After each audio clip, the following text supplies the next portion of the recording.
শুভেচ্ছা জিন্নার স্কুল সার্বজনীন দুর্গা মন্দির নাকি এই পূজা কমিটির সম্মানিত সভাপতি এবং কমিটির অন্যান্য সদস্যবৃন্দ, আমার সামনে উপস্থিত সনাতনী মা বোনেরা, ভাইয়েরা, শ্রেণীভেদের সবাইকে সালাম, আসসালামু আলাইকুম। এবং সনাতনী মা বোনদের জন্য আমার আদাব, শুভেচ্ছা। আমরা সেই বিকেল থেকে বা সন্ধ্যার পর থেকে আসলে বিভিন্ন মণ্ডপে যাচ্ছি, সবাই খুব টায়ার্ড। তবে এখানে আপনাদেরকে দেখে আসলে বিশেষ করে ওই নাচ দেখে আমরা সবাই উজ্জীবিত হয়ে গেছি। প্রায় 11:30-12টা এখানে কত সুন্দর পরিবেশে আপনারা পুজো করতেছেন, এটাই তো আমরা আশা করছিলাম। এই কয়েকদিন আমরা অনেক কথা শুনছি, পূজায় গন্ডগোল হবে, এই হবে সেই হবে, তাই না কাকা? দেখেই তো ভালো লাগতেছে। এবং আপনাদের যে এখানে আশেপাশে মুসলমান যারা আছে, তারা যে আপনাদের সাথে একটা সৌহার্দ্যপূর্ণ সম্পর্ক রেখে আসছে দীর্ঘদিন থেকে, তার ফলশ্রুতিতে আপনার এই সুন্দর পরিবেশে পুজো হচ্ছে, সেটা তো নিজে অবলোকন করলাম। তো আমাদের উদ্দেশ্য এটাই, জাতীয়তাবাদী শক্তির যারা আমরা ব্যানারে বিভিন্ন জন এখানে ঘোরাঘুরি করতেছি, যে আপনারা নির্বিঘ্নে, নিরাপদে, নিশ্চিন্তে আপনাদের শারদীয় উৎসব পালন করবেন। চোখ বন্ধ করে করবেন, যত রাত পর্যন্ত পূজা করবেন। কোনো ধরনের নিরাপত্তাজনিত সমস্যা হলে আপনারা আমাদের সাথে যোগাযোগ করবেন। আপনাকে প্রতিশ্রুতি দিলাম, সাথে সাথেই পাশে পাবেন।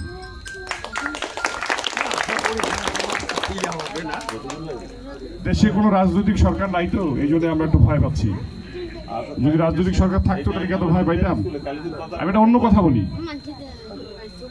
যদি চান জনসেবা, কি যদি চান জনসেবা না করিবেন ফাঁকির আশা, নাকি বাকির আশা? বাকি বা ফাঁকি দিলে বারে জ্বালা, ওইরকম জনপ্রতিনিধিকে ভোট দেয় কোন শালা? কি যেসব জনপ্রতিনিধিরা আপনার বিপদে আপদে পাশে এসে দাঁড়াবে না, শুধু মাথায় রাখবে দেখবো, কথা দিলাম, তাদের কথা মাথা থেকে বাদ দিতে হবে। এই যে কথা দিছি দেখি কিন্তু আসছি চাচা, কাকা, এবং আপনারা যে বসে আছেন এতক্ষণ, আমি আসলে অভিভূত।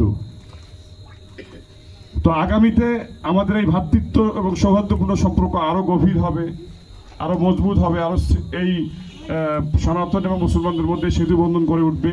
আমি যখন সেদিন আসছিলাম, অনেকে অনেক কথা বলছেন ভয় ভীতির, মা বোনরাও বলেছিলেন না? কদিন আগে তো আসছিলাম আপনাদের পাড়ায়। তো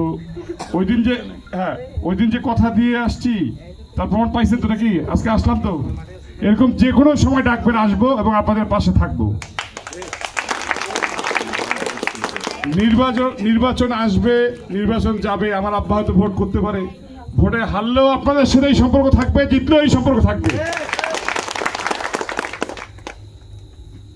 আর কথা বাড়াবো না। দাদা আপনারা সবাই চেনেন, কমলকান্তি রায়, আপনাদের এই মানুষ, উনিও আমার সাথে আমাদের এই সামাজিক যে সৃষ্ট যে সমস্যা, ধর্মভিত্তিক সমস্যা হোক, জাতিগত সমস্যা হোক, যে ধরনের রিউমার সমাজে ছিল, সেটার বিরুদ্ধে আমরা সংগ্রাম করতেছি একসাথে। উনি বৈষম্য বিরোধী ঐক্যর, উনি জলঢাকা উপজেলার সদস্য সচিব, উনি 5ই আগস্টের পর থেকে আপনাদের জন্য কাজ করে আসতেছে। উনি বলুক যে উনি যদি কখনো কোনো সহযোগিতা চেয়েছে, আমরা আমাদের দিক থেকে হাত বাড়াই না, এরকম মনে হয় উনি বলতে পারবে। তো আমার আব্বা 2বার ভোট করছে এখান থেকে, আপনারা গোল্লাবাসী বাক্সের ঘরে ভোট দিচ্ছেন, আপনাদের ঋণ আমি কোনো শোধ করতে পারবো না। আপনাদের সবার কাছে দোয়া চেয়ে, আপনাদেরকে শুভেচ্ছা জানিয়ে আমি আমার বক্তব্য এখানে শেষ করছি। সবাইকে আরেকবার শারদীয় শুভেচ্ছা।